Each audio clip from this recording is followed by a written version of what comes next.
Halo semuanya, perkenalkan nama saya Rizky Babrisandika. Saya merupakan mahasiswa aktif semester kedua di program studi manajemen sumber daya perairan Fakultas Perikanan dan Ilmu Kelautan Universitas Brawijaya. Di kesempatan kali ini, saya membuat sebuah video yang pastinya menarik sekali. Maka dari itu saya ingin mengucapkan selamat pagi, siang, sore dimanapun teman-teman berada, terkhususnya kepada Bapak Fuad, dosen pengampu mata kuliah pengantar oceanografi. Selamat menyaksikan. Aku Nabil dari Fakultas Ilmu Komputer. Halo semuanya, aku Naura Halida dari Fakultas Perikanan dan Ilmu Kelautan Angkatan 2023. Semuanya, aku Kurnia Andreasora dari Fakultas Perikanan dan Ilmu Kelautan, Program Studi Manajemen Sumber Daya Perairan Angkatan 2023. Halo semuanya, nama saya Novaldi Ramadhani, biasa dipanggil Noval. Halo semuanya, kenalin aku Novi Aulia dari Fakultas Perikanan dan Kelautan Angkatan 2023. Oke, aku mau tanya nih, Kak Mawada tahu nggak sih apa itu El Nino dan La Nina? Kurang lebih itu fenomena dan ini ya. Enggak. El Nino dan La Nina setahu aku itu semacam perubahan iklim ya. Enggak tahu, Kak. Ulang tahun apa tuh Pak? Pastinya tahu dong. Apa tuh? Kalau sekolah ngerti ya Kak, kalau El Nino itu kayak peningkatan suhu, sedangkan La Nina itu kebalikannya. Oke, teman-teman semua sudah mendengarkan hasil dari wawancara yang sudah saya lakukan kemarin di Universitas Brawijaya kepada mahasiswa dan mahasiswinya yang sangat luar biasa. Ada yang sudah tahu dan ada yang belum tahu. Namun sebenarnya apa sih El Nino dan La Nina? Oke, mari kita lihat bersama-sama.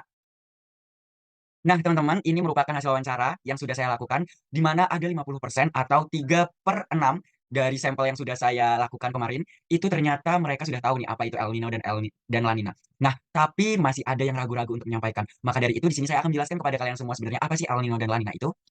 El Nino merupakan fenomena perubahan iklim akibat adanya pemanasan suhu di Samudra Pasifik Tengah dan Timur, serta meningkatnya tekanan udara di Pasifik bagian barat, sehingga terbentuknya awan-awan konvektif dan terhambatnya pertumbuhan awan di wilayah sekitar Pasifik bagian barat.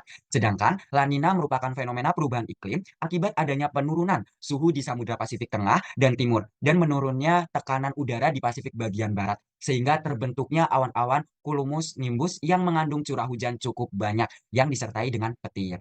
Nah, puncak El Nino biasanya terjadi sekitar bulan Desember nih, teman-teman. Selama periode El Nino, angin pasat akan melemah, sehingga air hangat akan didorong dari bagian barat kembali ke timur. Sementara itu, La Nina biasanya terjadi setelah periode El Nino berakhir. Pada periode La Nina, angin pasat akan mendorong air hangat dari timur ke bagian barat, sehingga menyebabkan penumpukan air hangat di wilayah bagian barat.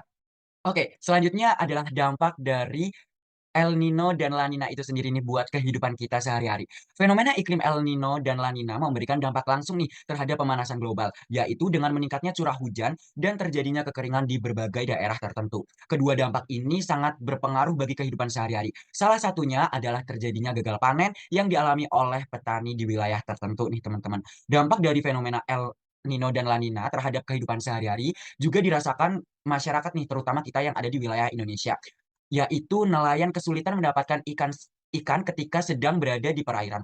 Adanya korban meninggal dunia karena sesak nafas akibat terjadinya kebakaran hutan, lalu juga munculnya penyakit kolera di seluruh wilayah Indonesia karena keterbatasan penyediaan air bersih. Adapun dampak dari fenomena El Nino dan La Nina terhadap pemanasan global di wilayah Indonesia, yaitu angin pasat timuran menguat, sirkulasi monsun menguat, curah hujan berkurang di wilayah Pasifik bagian timur. Cuaca di daerah ini cenderung lebih dingin dan kering. Salah satunya adalah Indonesia.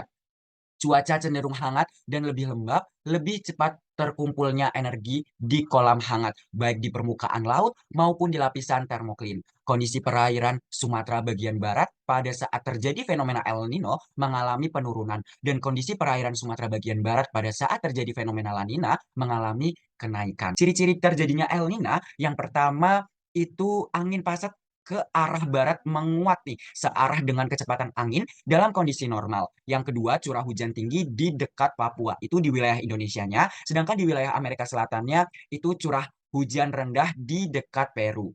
Itu di bagian Amerika Selatannya ya, teman-teman. Nah, terus ciri-ciri La Nina yang terakhir adalah suhu udara menurun atau mendingin nih, teman-teman merasakan bahwa oh, suhu udara saat ini lebih dingin ya dari suhu normal pada umumnya. Nah, kalau El Nino, ciri-cirinya yang pertama, itu angin pasat dari arah timur melemah karena angin yang seharusnya bergerak dari Peru ke Papua di wilayah Indonesia dalam kondisi normal ini, namun terjadi sebaliknya nih, menjadi bergerak dari Papua ke arah Peru. Yang kedua adalah curah hujan rendah di dekat Papua di wilayah Indonesianya. Terus curah hujan tingginya itu terjadi di dekat Peru di bagian Amerika Selatannya nih. Terus yang terakhir adalah suhu udara meningkat atau teman-teman merasakan oh, sekarang kayak lebih panas dari suhu normal ya. Nah, itu merupakan ciri-ciri dari El Nino. Mungkin itu saja yang dapat saya sampaikan. Kurang lebihnya saya mohon maaf. Semoga penjelasan saya terkait dengan El Nino dan La Nino dapat bermanfaat bagi kita semua.